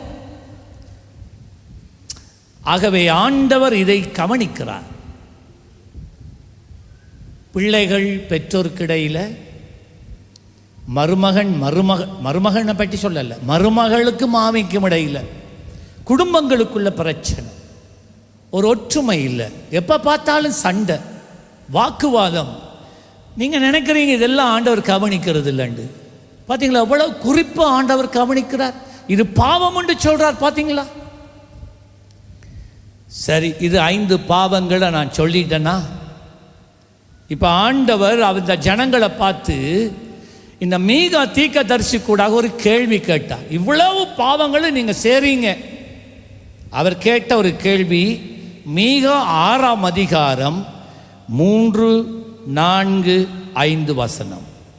அவர் கேட்டார், என் ஜனமே, நான் உனக்கு என்ன செய்தேன்? எனக்கு நீங்க துரோகம் பண்ண, நான் உங்களுக்கு காட்டின வழியை விட்டு விலகி போக, என்னுடைய திட்டங்களை நீங்கள் நிறைவேற்றாதபடி, உங்களுடைய சொந்த திட்டத்தின்படி, உங்களுடைய சொந்த முறைமையின்படி வாழ்வதற்கு, சாட்சி இல்லாத ஒரு வாழ்க்கை வாழ்றதுக்கு நான் செய்த தவறு என்ன? என் ஜனமே, உனக்கு நான் என்ன செய்தேன்? நான் எதினால் உன்னை விசனப்படுத்தினேன்? எனக்கு எதிரே உத்தரவு சொல். இன்றைக்கு ஆண்டவருடைய வார்த்தை இப்படித்தான் வருது. ஒவ்வொருவரையும் கையை பிடிச்சு இழுத்து தனியை கொண்டு போயிட்டு கேட்குற, இங்கே பாரு, என்ன ப்ராப்ளம் உனக்கு? ஏன் என்ன சேவிக்க நீ வாரல்ல? ஏன் வேதம் வாசிக்கிறல்ல? ஏன் ஆராதிக்கிறல்ல? ஏன் நீ உபவாச ஜபத்துக்கு வாரல்ல? ஏன் வேதத்தை படிக்கிறல்ல? ஏன் வேலை செய்கிற இடத்துல எனக்காக நீ சாட்சியாக நிற்கிறதில்ல? ஏன் சொல்லு. நான் உனக்கு செய்த துரோகம் என்ன? நான் உன்னை காயப்படுத்தினேனா? பேசு, கம். ஆக்சுவலாக பாப்பா பேசுவோம். அருமையான தேவ பிள்ளைகளை, இந்த சபையில் இன்றைக்கு கர்த்தர் இதை தான் என்னோடையும் பேசுகிறார், உங்களோடையும் பேசுகிறார். What is your problem? நான் உனக்கு என்ன தீமை செய்தேன்? நான் எங்கே உனக்கு தவறு பண்ணினேன்? ஏன் என்ன விட்டு நீ போறா தூரமா? ஏன்? 4வது வசனம் அந்த கேள்வியை கேட்டுட்டு சொல்றார், எகிப்தில் நீ அடிமையா இருந்துச்சுல்ல, வாழவே முடியாம நீ கஷ்டப்பட்டு கொண்டு இருந்தாய் அல்லவா? தரித்திரம் உண்ட வாழ்க்கையை ஆக்கிரமித்தது அல்லவா? சத்துருக்கள் உன்னை ஒடுக்கினார்கள் அல்லவா? உன்னுடைய கண்ணீரும் உன்னுடைய பெருமூச்சும் வானமட்டு எட்டிச்சே, என்ற சமூகம் வந்து எட்டிச்சே, மனதுருக இல்லையா? நான் மோசையை அனுப்பலையா? அந்த பார்வோண்ட கையில இருந்து யாருமே விடுதலை ஆக்க முடியாது. ஆனா நான் விடுதலை ஆக்கினேன் அல்லவா? நான் உங்களுக்கு சொன்னேன், நீங்க நட்டாத ஒரு தோட்டத்தை தருவேன், ஒரு தேசத்தை தருவேன், அது பாலும் தேனும் ஓடுகிற தேசமா இருக்கும். நீங்க வெட்டாத குழிகளை நான் தருவேன், நீங்க நட்டாத தோட்டத்தை தருவேன், நீங்க கட்டாத வீடுகளை ரெடிமேடா நான் தருவேன் சொன்னேன்ல. நான் தந்தேன் இல்லையா? தலையை சொரிஞ்சிட்டு இருக்கிறாங்க. ஆண்டவர் இப்படிதான் கேட்கிறார், நான் உனக்கு இதெல்லாம் செய்தல்ல. உண்ட ஆரம்ப நிலை எப்படி இருந்தது? நீ ஒரு இக்கட்டான சூழ்நிலையில நீ மாட்டி இருக்கிற நேரம் நீ தேடினா, நான் எல்லாரும் உன்னை விட்டு போயிட்டா, நான் எல்லாம் உன்னிட்ட வந்தேன், நான் எல்லாம் உனக்கு உதவி செய்தேன், நான் எல்லாம் உனக்கு ஒரு வழியை திறந்தேன், நான் எல்லாம் உனக்கு உன்னை குணமாக்கினேன், நான் எல்லாம் மரணம் தான் நினைக்கிற நேரத்தில் உனக்கு ஒரு ஜீவனை நான் தரலையா? ஆண்டவர் நம்மோடு பேசுகிற தெய்வம். கர்த்தர் உன்னோடு பேசுகிறார். அவருடைய உள்ளம் உனக்காக கொதிக்குது. இன்னொரு சந்தர்ப்பத்தை, இன்னொரு காரியத்தை 5ஆம் வசனத்தில் சொன்னார், ஏய் நீங்க எல்லாரும், உங்களை எல்லாரும் நான் இந்த பலத்த கரத்தினாலே மோசையின் தலைமைத்துவத்தில் நான் கொண்டு வந்து கொண்டு இருக்கிற நேரத்தில், காரணமே இல்லாம அந்த பிழையாம் என்ற ஒருவன், பாராக் என்று சொல்லப்பட்ட ஒரு ராஜா, பேலியாளின் புத்திரனாகிய ஒரு தீர்க்கதரிசியாகிய பிழையாம, அவன் பேய்த்தனத்துக்குரியவன். அதான் இந்த வசனம் சொல்லுகிறது, மோவாபின் ராஜாவாகிய பாலாக் பண்ணின யோசனை இன்னதென்று பேயாரின் குமாரனான பிலேயாம் அவனுக்கு பிரதியுத்தரமாக சொன்னது இன்னதென்றும் சீத்தியம் தொடங்கி கில்கால் மட்டும் நடந்தது இன்னதென்றும் நீ கர்த்தருடைய நீதிகளை அறிந்து கொள்ளும்படி நினைத்துக்கொள். என்ன நடந்தது? இந்த மீதியானினுடைய ராஜா, மோவாபின் ராஜா பாராக் இஸ்ரவேல் ஜனங்களோட யுத்தம் பண்ணி மேற்கொள்ள முடியலை. அவன் என்ன தெரியுமா செய்தான்? ஒரு மந்திரவாதியை கொண்டு வரான். அவன் பேர் வந்து பிலேயாம். வந்து சொன்னான்னா, உனக்கு என்ன எவ்வளவு காசு தாரேன், எவ்வளோ வெகுமதி தாரேன், இந்த ஜனங்களுக்கு வருதுமா, நீ பேசு, சூனியத்தை பேசு, சூனியம் செய். சரின்னு இவன் வாரான். ஆண்டவர் இவனை தடுத்தார். அதையும் தாண்டி அவன் வாரான். எல்லா பலிகளை எல்லாம் செலுத்தி இப்ப தேவனுடைய ஜனங்களை சபிக்கிறதுக்கு வாயை திறந்தா தேவன் அவருடைய வாயிலே ஆசீர்வாதத்தை வைத்தார். உடனே இந்த பாராக் ராஜாக்கு கோபம் வந்தது. ஏய், என்னையா சேரா, நீ என்னையா சேரா, இவ்வளவு பணம் நான் செலவழித்து இருக்கிறேன், இவ்வளவு காணிக்க நான் தந்திருக்கிறேன், நான் உன்னை இங்கே கொண்டு வந்து அவங்களை சபிக்கிறதுக்கு, அவங்களுக்கு சூனியம் செய்யறதுக்கு நீ என்னையா சேரா, நீ அவங்களை ஆசீர்வதிக்கிறியா? நான் என்ன செய்ய? நான் உங்களை சபிக்க அவங்களுக்கு வருதுமா, சூனியம் செய்யத்தான் நான் வாயை திறந்தா, நான் வாயிலிருந்து ஆசீர்வாதம் தானே வருது. அவர்களுடைய தெய்வம் என்ன மேற்கொள்ளுதண்டா. 2ஆம் தரம் 3ஆம் தரம் அப்படியே நடந்தது. அப்போ ஆண்டவர் சொல்றார், உனக்கு எத்தனையோ பேர் சூனியம் செய்ய பார்த்தாங்க பாரு, எத்தனை பேர் உன்னை கூட்டோட அழிக்க நினைச்சான் பாரு, நீ சிறுபிராயத்தில் இருக்கும் போதே உன்னை அழிக்க பார்த்தான் பாரு. ஆனால் நான் விடல பத்தியா, நான் இருந்தெல்லாம் உனக்காக, நான் உனக்காக வழக்காட்டின, நான் உனக்காக யுத்தம் பண்ண, நான் உன்னை எல்லைகளை பாதுகாத்த, நான் எப்பயுமே உன்னோட இருந்தேன். நான் உன்னோட இருந்திருக்காட்டி நீ எப்பயோ செத்து போயிருப்பா, உன்னை தாட்ட இடத்துல பெரிய மரமே முளைச்சிருக்கும் ஆண்டவர் சொன்னார். எவ்வளவு உண்மை, எவ்வளவு உண்மை. யோசிச்சு பாருங்க. நானே கடல்ல தாண்டி செத்து போயிருப்பேன் எத்தனை இந்த பாலிவ பிராயத்தில். முத்தல் தனத்தில் அண்ணா என்னை கொண்டு போய் மவுண்ட்ல வெனியால் இருக்கிற கடலுக்கு, வீட்டுக்கு பக்கத்தில் இருக்கிற கடலில் வாடா குளிப்பம் உண்டு சொல்லி என்ன கொண்டு போய் காலை வச்சோடனே பெரிய ஒரு அலை உண்டு அடிச்சது.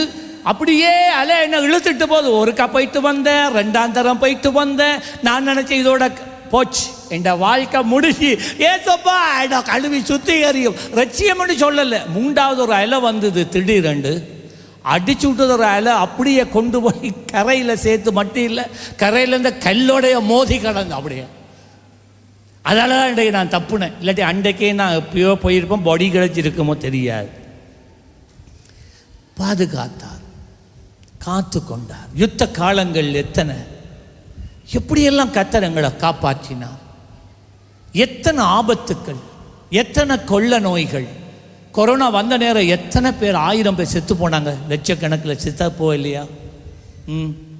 எத்தனை விபத்துக்கள் இப்போ நடக்குது பாருங்க. கர்த்தர் உங்களை பாதுகாக்க இல்லையா?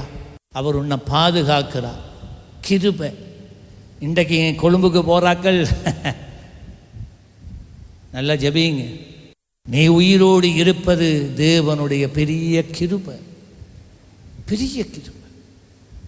நான் உயிரோட இருக்கிறது கிருபை. ஆண்டவர் சொன்ன, இவ்வளவெல்லாம் அற்புதம் செய்தனே, நான் என்னடா உங்களுக்கு செய்த தீமை என்ன? ஏன் என்ன மறுதளிச்சு போறீங்க? நீங்க ஏன் பின்மாற்றம் அடைஞ்சு போறீங்க? நீங்க ஏன் என்ன சேவிக்கிறத விட்டுட்டீங்க? அப்படி கேட்ட உடனே ஆண்டவர் இப்படியெல்லாம் சொன்னனே, ஜனங்கள் மனமுடைந்தார்கள். மனமுடைந்து 6ஆம் அதிகாரம் 6ஆம் 7ஆம் வசனத்தில் ஜனங்கள் ஆண்டவர் பக்கம் திரும்பினார்கள். நல்ல காரியம் அது. ஜனங்கள் தேவ பக்கம் திரும்பினாங்க. சும்மா கேட்டுட்டு போகல, அவங்க திரும்பினாங்க. 6ஆம் வசனம் அவங்க சொன்னாங்க ஆண்டவரை பார்த்து, எண்ணத்தை கொண்டு நான் கர்த்தருடைய சந்நிதியில் வந்து உன்னதமான தேவனுக்கு முன்பதாக நான் பணிந்து கொள்ளும். என்ன நான் கொடுக்கலாம்? என்ன செய்த ஆண்டவரே? நீங்கள் என்ன மன்னிப்பீங்க. நீங்கள் சொன்னது அவ்வளவுமே உண்மைதான். ஆனால் நான் என்ன செய்யணும்? இப்போ எப்படி என்ன செய்யணும்? உங்களை வேதனைப்படுத்திட்டேன், உங்களை காயப்படுத்திட்டேன், உங்களை துன்பப்படுத்திட்டேன், உங்களை மறுதளிச்சிட்டேன். நீங்கள் எவ்வளவு நன்மையே செய்து கொண்டிருக்கிறீங்க, ஆனால் நாங்கள் உங்களை மறந்து போயிட்டோம். மன்னிச்சிருங்க. இப்போ நான் என்ன செய்யணும்? எப்படி நான் உங்களை சமாதானப்படுத்துறது? எப்படி நான் உங்களோட திரும்ப ஒப்புரவாகிறது? தகன பலிகளை கொண்டும் ஒரு வயது கன்றுக்குட்டியை கொண்டும் அவர் சன்னதியில் வர வேண்டுமோ? அடுத்த வசனம், ஆயிரங்களான ஆட்டுக்கடாக்களின் பேரில் எண்ணெயாய் ஓடுகிற 10,000 ஆறுகளின் பேரிலும் கர்த்தர் பிரியமாய் இருப்பாரா? 1000 ஆடுகளை கொண்டு வந்து பலியிடட்டா? ஒளிவ எண்ணங்களை பீப்பாவா கொண்டு வந்து தேவ சமூகத்தில் நான் ஊற்றட்டா? கர்த்தர் அதுல பிரியமாக இருந்து என்னை மன்னிப்பாரா? என்னை ஏற்றுக்கொள்ளுவாரா? அடுத்தது என்ன, எந்த அளவுக்கு போறாங்க பாருங்க. என் அக்கிரமத்தை போக்க, நல்ல கேளுங்க, என் அக்கிரமத்தை போக்க என் முதற்பேரானவனை, முதற் தளப்பிள்ளைய நரப்பலி கொடுத்தால் கர்த்தர் ஏற்றுக்கொள்ளுவாரா? இது எங்க இருந்து வந்தது? வேதத்திலேயா? நோ. ஆண்டவர் ஒரு நாளும் நரப்பலி கேட்பதில்லை. மனிதனுக்காக தன் ஜீவனை கொடுத்த ஒரு தெய்வம் நம்ம தெய்வம். அவர் நரப்பலி கேட்கிற தெய்வம் அல்ல. அப்ப இவங்களுக்குள்ள இந்த ஐடியா எங்கிருந்து வந்தது? இந்த பிள்ளைகள மூத்த மகனை நான் கொண்டு ஆண்டவருக்கு நரப்பலியா கொடுத்தா எந்த பாவத்தை அவர் மன்னிப்பாரா? இது எங்க இருந்து வந்தது? இவர்கள் தேவனுடைய ஜனங்கள் தான். சத்தியத்தை விட்டு சோரம் போய் அந்நிய தேவர்களை சேவித்து அந்த பழக்கம் அவங்களுக்குள்ள வந்துட்டு, அந்த பழக்கம் அவங்களுக்குள்ள வந்துட்டு. அப்ப எந்த அளவுக்கு பின்மாற்றம் அடைந்தார்கள் என்றால், அந்நிய தேவர்களுக்கு தங்கள் சொந்த முதற்பேரான பிள்ளைகளை பலி கொடுக்கிற, நரப்பலி கொடுக்கிற அளவுக்கு ஆவிக்குரிய வாழ்க்கையிலே வீழ்ந்து போனார்கள். அப்ப அவங்க கேட்கிறாங்க, முதற்பேரானவனை கொண்டு வரட்டா? என் ஆத்துமாவின் பாவத்தை போக்க என் கற்பக்கனியையும் கொண்டு கொடுக்க வேண்டுமா என்று ஜனங்கள் கேட்டார்கள். இப்ப இவ்வளவு நடந்து முடிஞ்சா ஆண்டவர் பேச ஆரம்பித்தார். ஆண்டவர் பதில் கொடுத்தார். நீ ஜெபித்தால் தேவன் பதில் கொடுப்பார். ஒரு காரியம் நான் சொல்ல விரும்புகிறேன். நீங்க ஜெபிச்சா ஆண்டவர் பதில் கொடுப்பார். ஒவ்வொரு ஜெபத்துக்கும் பதில் கொடுப்பார். ஆனால் நீங்கள் ஜெபிக்கிறீர்கள், தேவன் உங்களுக்கு பதில் தரும் வரைக்கும், திரும்ப பேசும் வரைக்கும் நீங்கள் நிற்பதில்லை. நீங்கள் உங்களோட வேலையாக போயிடுறீங்க. எரேமியா 33:3 என்னை நோக்கி கூப்பிடு, நான் உனக்கு, அவர் பொய்யா சொல்கிறார், ஐ வில் ஸ்பீக். ஆண்டவர் பேசினார். இது காட்ஸ் ரெஸ்பான்ஸ். தேவன் அவர்களுக்கு மறுமொழியாய் பேசுவது இதுதான். 6ஆம் அதிகாரம் 8வது வசனம், சீயோனே, நாங்கள் எல்லாரும் அதே நிலைமையில தான் இருக்கிறோம். நாங்கள் எல்லாரும் அதே நிலைமையில தான் இருக்கிறோம். இப்போ ஆண்டவர், நாங்கள் கேட்குற, ஆண்டவரை நான் எப்படி திரும்பணும்? நான் உங்கள்கிட்ட வர நான் விரும்புகிறேன். அப்பொழுது ஆண்டவர் பதிலாக என்ன தெரியுமா சொன்னார்? 6ஆம் அதிகாரம் 8ஆம் வசனத்தில், மனுஷனே, ரோஷானே, உங்களோட பேரை போடுங்க அதில், மனிதனே, நன்மை இன்னதென்று அவர் உனக்கு அறிவித்திருக்கிறார். அது என்ன தெரியுமா? சத்திய மார்க்கம். நன்மை என்றால் சத்திய மார்க்கம். ஆண்டவர் தம்முடைய சத்தியத்தை உனக்கு எப்பயோ வெளிப்படுத்திட்டார். அவர் உன்னிட்ட என்ன தெரியுமா கேட்கிறார்? சத்திய மார்க்கத்தை அவர் உனக்கு அறிவித்திருக்கிறார். நியாயம் செய், இரக்கத்தை சிநேகி, உன் தேவனுக்கு முன்பதாக மனத்தாழ்மையாய் நடப்பதே அல்லாமல் வேறு எண்ணத்தை அவர் உன்னிடத்திலே கேட்கிறார். மனத்தாழ்மை, இதான் ஆண்டவர் நம்மிடத்தில் எதிர்பார்க்கிறார். ஆண்டவர் பேசும்போது அப்படியே இருந்துட்டு அப்படியே போறீங்களா? அது என்னத்தை காட்டுது தெரியுமா? தேவனுக்கு நீங்கள் ஒப்பு கொடுக்கறதுக்கு பலிபீடத்துக்கு அநேகர் நீங்கள் வாரதில்லைல்ல, அது என்னத்தை காட்டுதண்டா? தேவனுக்கு முன்பாக உங்கள் இருதயத்தில் இருக்கிற பெருமையும் அகங்காரமும். அதுதான் ஸோ நீங்கள் ஏற்றுக்கொள்கிறீங்களோ இல்லையோ எனக்கு அது தெரியாது. ஆனால் இதை விளங்கி கொள்ளுங்க, சத்தியத்தை சொல்கிறது என்ற கடமை. தேவன் ஒருவனோட பேசும்போது அதுக்கு தன்னை அர்ப்பணிக்காமல் போனால் அதுக்கு காரணம் அவனுக்குள்ள பெருமை இருக்கிறது. பெருமையோட தேவ சமூகத்தில் யாரும் வர முடியாது. மனத்தாழ்மை வர வேண்டும், இரக்கத்தை சிநேகிக்க வேண்டும், நியாயமாக நீ வாழ உன்னை அர்ப்பணிக்க வேண்டும். மத்தேயு 5ஆம் அதிகாரம் என்றுக்கம் மத்தேயு 5ஆம் அதிகாரம் 7ஆம் வசனம் சொல்லுகிறது, இயேசுவாமி சொன்னார், இரக்கம் உள்ளவர்கள் பாக்கியவான்கள், அவர்கள் இரக்கம் பெறுவார்கள். நாம் இரக்கம் காட்டுனா ஆண்டவர் எங்களுக்கு இரக்கம் காண்பிப்பார். யாக்கோபு 4ஆம் அதிகாரம் 6ஆம் வசனம் சொல்லுகிறது, அவர் அதிகமான கிருபையை அளிக்கிறாரே, ஆதலால் தேவன் பெருமை உள்ளவர்களுக்கு எதிர்த்து நிற்கிறார்.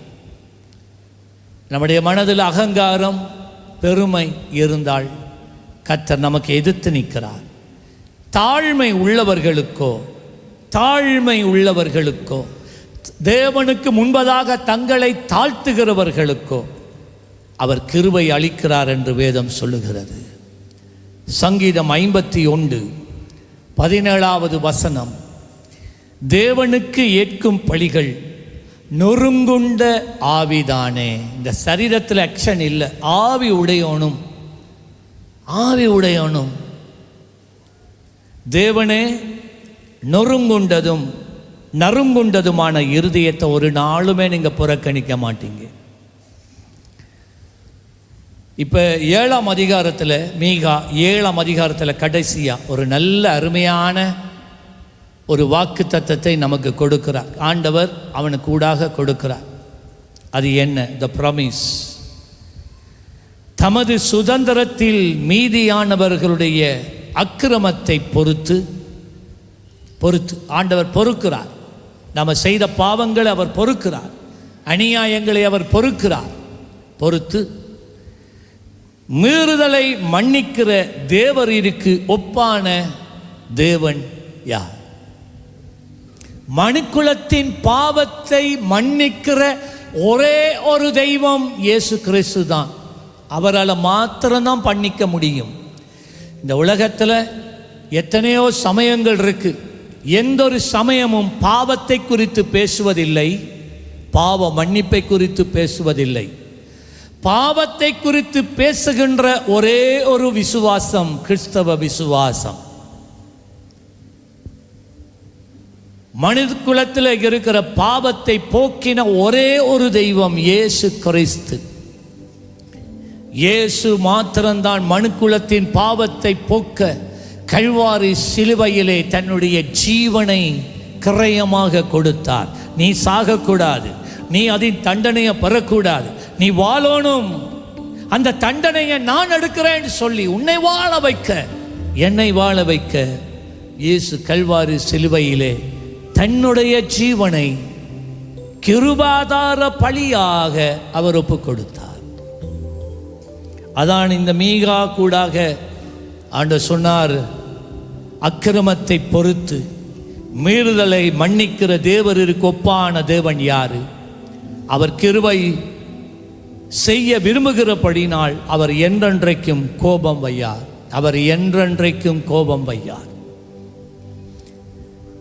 தேவன் ஒரு நாளும் உன் மேலே கோபத்தை வச்சு கொண்டிருக்க மாட்டார். நீ எப்போ உள்ளம் உடைந்து ஆவி நொறுங்கி பாவங்களை அறிக்கை செய்து பலிப்பீடத்தில் வந்து உன்னை ஒப்பு கொடுக்கிறாயோ, அவருடைய கோபம் அந்த நிமிஷத்திலேயே உனக்கு எதிரான கோபம் தணிந்து போயிடும். அந்த தணிந்து போனால் போச்சு, அவ்வளோதான் வேணும். வாழ்க்கை மலரும், உன் வாழ்க்கையில் நீ சுகித்திருப்பாய். 19ஆம் வசனம், அவர் திரும்ப நம்மேலே இறங்குவார். அவர் திரும்ப உன்மேலே இறங்குவார். சீயோனே, கர்த்தர் உன்மேலே திரும்பவும் இறங்குவார். நம்முடைய அக்கிரமங்களை அடக்கி நம்முடைய பாவங்களை எல்லாம் சமுத்திரத்தின் ஆழங்களில் போடுவார். நான் இப்போ இதை நான் உங்களுக்கு சொல்லித்தரணும். யூதர்கள் என்றும் கை கொள்ளுகிற ஒரு பண்பாடு இல்லாட்டி ஒரு முறை, அதுக்கு டிஷ் லேக் என்று சொல்லுவார்கள். அதுக்கு பேர் வந்து டிஷ் லேக். எல்லாம் சொல்லுங்க, என்னது? டிஷ் லேக். அது என்னண்டா, இந்த வசனத்தை அவர்கள் வாக்குத்தத்தமா எடுத்திருக்கிறாங்க. 19வது வசனம், அவர் திரும்ப நம்மேல் இறங்குவார், நம்முடைய அக்கிரமங்களை அடக்கி நம்முடைய பாவங்களை எல்லாம் சமுத்திரத்தின் ஆழங்களிலே போட்டு விடுவார். என்ற பாவத்தை எடுத்து சமுத்திரத்தின் நடுவிலே போட்டு விடுவார். உறுதியா விசுவாசித்த ஒரு நம்பிக்கை, அதை நாங்களும் விசுவாசிக்கிறோம். ஆகவே இந்த யூதர்கள் என்றும் அந்த பழக்கம் இருக்கிறது. யூதருடைய கேலண்டர்ல செப்டம்பர் மாதம் 1ஆம் திகதி தான் அவர்களுடைய புதிய வருஷம் ஆரம்பமாகிறது. சரியா? செப்டம்பர் 1ஆம் திகதி தான் அவங்களுடைய புதிய வருஷம். ஜனவரி 1ஆம் திகதி அல்ல, செப்டம்பர் 1ஆம் திகதி. அந்த 1ஆம் திகதி அன்று அதிகால வேளையில இந்த யூதர்கள் அவர்களோடு ஒரு சின்ன ஒரு விளக்கை எடுத்துக்கொண்டு பான் ஒரு துண்டை எடுத்துக்கொண்டு அவர்கள் ஓடுகின்ற நதிக்கரைக்கு போவார்கள். தண்ணி ஓடணும், ஆழமா இருக்கிற ஒரு இடம், தண்ணி ஓடுகிற ஒரு இடம், அந்த கரையிலே போய் அவர்கள் இருப்பார்கள். அந்த கரையிலே நின்று ஒரு கையில விளக்கு, மறுகையில அந்த பான் துண்டு. அவர்கள் இந்த பான் மேல, ஆண்டவரே, நான் இந்த வருஷம் கடந்த வருஷம் நிறைய பாவங்கள் செய்தேன், நான் மீறினேன், நான் தவறினேன். நீ இந்த பாவங்களை எல்லாம் என்னை விட்டு நீக்கி என்ன நீங்க பரிசுத்தப்படுத்துங்க. நீ சொன்னபடியே தமது சுதந்திரத்தில் மீதியானுடைய அக்கிரமத்தை பொறுத்து மீறுதலை மன்னிக்கிற தேவருக்கு ஒப்பாக தேவன் ஒருவர் இந்த உலகத்தில் இல்லை. உம்முடைய கிருபை, நீர் கிருபை செய்கிறபடினால் அவர் என்றென்றைக்கும் என் மேல நீர் கோபம் வைக்க மாட்டீர். ஆண்டவரே, நீ திரும்ப நம்மேல் இறங்கும், திரும்ப என் மேல இறங்கும், என் தேசத்தின் மேலே இறங்கும், என் குடியிருப்பு மேலே இறங்கும், என் குடும்பத்தின் மேலே இறங்கும். நம்முடைய அக்கிரமங்களை அடக்கி நம்முடைய பாவங்களை எல்லாம் சமுத்திரத்தின் ஆழங்களிலே போட்டு விட்டீர் என்று சொல்லி அவர்கள் ஜெபித்து அந்த பான் துண்டை அப்படியே ஓடுகிற தண்ணீரிலே தூக்கி எறிவார்கள். சில இடங்களில் சுழிகள் இருக்கும், சில இடத்துல ஆழமாக இருக்கும், தண்ணீர் ஓடிக்கொண்டிருக்கும். ஒரு சில நிமிஷங்களுக்குள்ள அந்த பான் துண்டு, ஒரு பெரிய துண்டு, அப்படியே தண்ணீர் ஊறி அது அப்படியே தாண்டு போயிடும். சிலவற்றை மீன்கள் வந்து சாப்பிட்டு இல்லாமலே ஆக்கிடும். என்னுடைய பாவம் இந்த ஆற்றிலே வீசப்பட்ட போது அது இல்லாமலே போய்விட்டது, இனிமேல் அந்த பாவம் என் வாழ்க்கையில இல்லை என்ற நம்பிக்கையோட இந்த வசனத்தை வாக்குத்தத்தமாக பிடிச்சு கொண்டு அவர்கள் போவார்கள். சங்கீதம் 103:12 சொல்லுகிறது, தேவன் நம்மை பாவங்களை எல்லாம் மறக்கிற அவருடைய நதி மேற்குக்கும் கிழக்குக்கும் எவ்வளவு தூரமோ அவ்வளவு தூரமாய் அவர் நம்முடைய பாவங்களை நம்மை விட்டு நீக்கி விளக்கினார். சங்கீதம் ஏசாயா 43:25,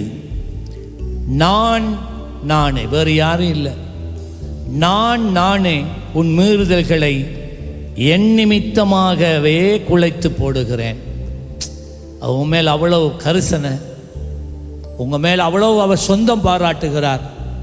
என்னை தாண்டி யாருமே கிடையாது, என்னை தாண்டிய வல்லமை இல்லை, என்னை தாண்டிய மனிதனுடைய பாவங்களை மன்னிக்க கூடிய சக்தியோ ரத்தமோ எதுவும் இல்லை, நான் தான்.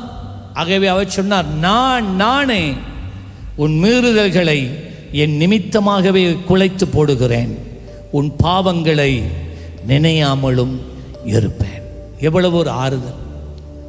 எங்களுடைய பாவங்களை ஒரு நாளும் நினையாத மறந்து போகிற தெய்வம் நம்ம தெய்வம்தான். கொலோசியர் 1:14, குமாரனாகிய இயேசு கிறிஸ்துவுக்குள் அவருடைய இரத்தத்தினாலே பாவ மன்னிப்பாகிய மீட்பு நமக்கு உண்டாகியிருக்க. இயேசு கிறிஸ்து மாத்திரம்தான் என்னுடைய பாவங்களை மன்னித்து இல்லாமலாக்கி போட முடியும். 2 கொரிந்தியர் 5:21 நாம் அவருக்குள் தேவனுடைய நீதியாகும் படிக்கு பாவம் அறியாத அவரை பிதா பாவமாக்கினார். இயேசு நமக்காக பாவமானார். என் பாவமெல்லாம் அவர் மேலே ஏற்றுக்கொண்டார். அதனால எனக்குள்ள அந்த பாவம் அவருக்குள்ள பாயிட்டு, அவருக்குள்ள இருந்த நீதி எனக்குள்ள வந்துட்டு. கடைசியா ஏசாயா 55:7 துன்மார்க்கன் தன் வழியையும் அக்கிரமக்காரன் தன் நினைவுகளையும் விட்டு கர்த்தரிடத்தில் இந்த காலையில் திரும்ப கடவன். நடந்ததெல்லாம் நடந்துட்டு, பழைய கதை முடிஞ்சு, கர்த்தராகிய இயேசு உனக்கு ஒரு புதிய வாழ்வை, ஒரு புதிய சிந்தை, ஒரு புதிய ஆவி, ஒரு புதிய ஒரு அத்தியாயம் உன் வாழ்க்கையில் உனக்கு முன்பதாக வைத்திருக்கிறார். எழும்பி நில்லுங்க. துன்மார்க்கன் தன் வழியையும் அக்கிரமக்காரன் தன் நினைவுகளையும் விட்டு கர்த்தரிடத்தில் திரும்ப கடவன். அவர் அவன் மேல் மனதுருகுவார். நம்முடைய தேவனுக்கு ஏற்ற தேவனிடத்திற்கே அவன் திரும்ப கடவன். வேறு யார்ட்டையும் திரும்ப வேணாம். அந்தோணியார் இல்லை, மரியாள் இல்லை, யார் இல்லை, மனுஷன் இல்லை, இயேசு. இயேசு தான் சிலுவையில் மரித்தார். இயேசு தான் 3ஆவது நாள் உயிரோடு எழுந்தார். இயேசு தான் உன் பாவங்களை மன்னிக்கிறார். அவர் அவன் மேல் மனதுருகுவார். நம்முடைய தேவனிடத்துக்கே திரும்ப கடவன். அவர் மன்னிக்கிறதுக்கு தயை பொருந்தி இருக்கிறார்.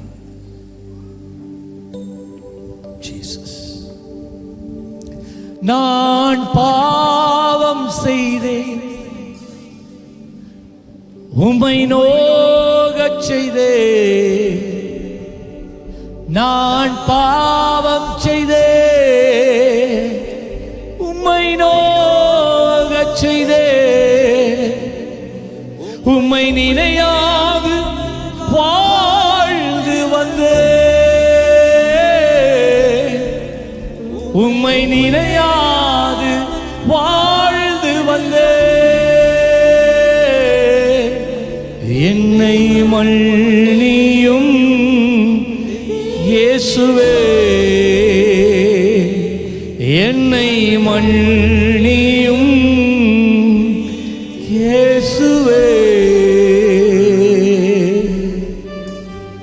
நேரம் போயிட்டு இந்த கால வேளையில் பழிப்பிட தண்டைக்கு வந்து, ஆண்டவரே ஒரு புதிய அத்தியாயம் என் வாழ்க்கையில் திறக்கப்படட்டும். நீங்கள் எனக்கு ஒரு துரோகம் செய்ததே இல்லை, நான் தான் துரோகம் செய்திருக்கிறேன். நான் இன்றைக்கு வருகிறேன், என்னை புதிதாக்குங்க, என்னை தூய்மையாக்குங்க.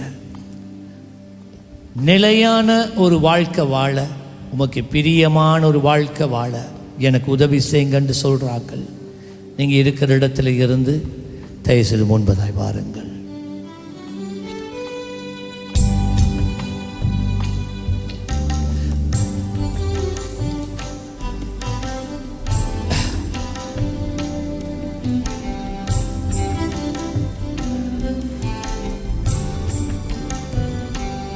உம்மை மறுதலித்தே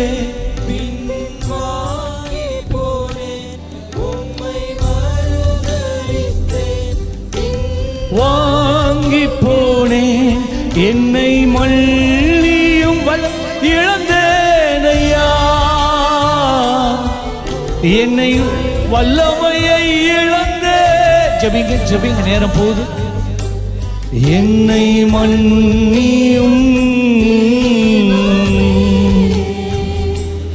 என்னை மன்னியும் தெய்வமே, இயேசுவே என் தெய்வமே, என்மேல் மனம் இறங்கும். இயேசு இயேசுவே என் தெய்வமே.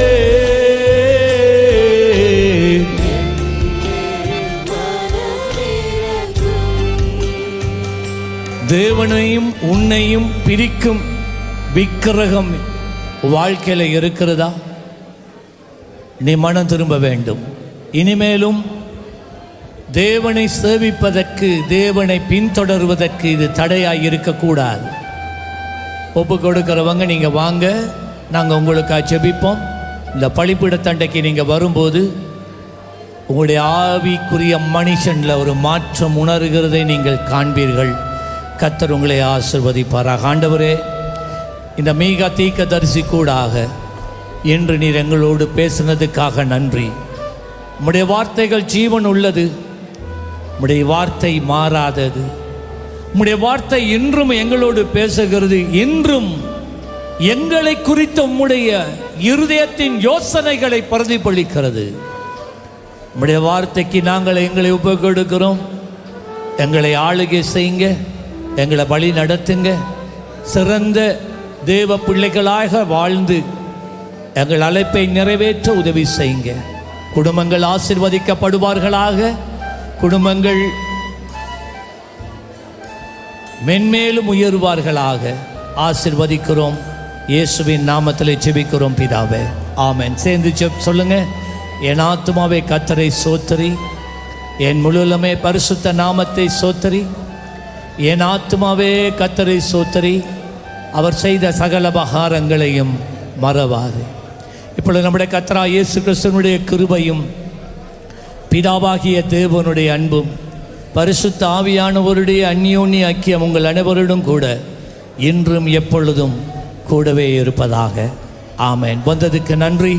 கர்த்தராகிய இயேசுதாமே உங்களை ஆசீர்வதிப்பாராக. சுகமாய் போய் வாருங்கள். பிரியமானவர்களே, எமது ஆராதனையுடன் இணைந்திருந்தமைக்கு எங்கள் மனமார்ந்த நன்றிகளை தாழ்மையுடன் கூறிக்கொள்கிறோம். இந்த ஆராதனை உங்கள் ஆத்துமாவுக்கு மிகுந்த ஆசீர்வாதமாக இருந்திருக்குமென விசுவாசிக்கிறோம். தொடர்ந்தும் எம்முடன் இணைந்திருங்கள். கர்த்தர் தாமே உங்களை ஆசீர்வதிப்பாராக.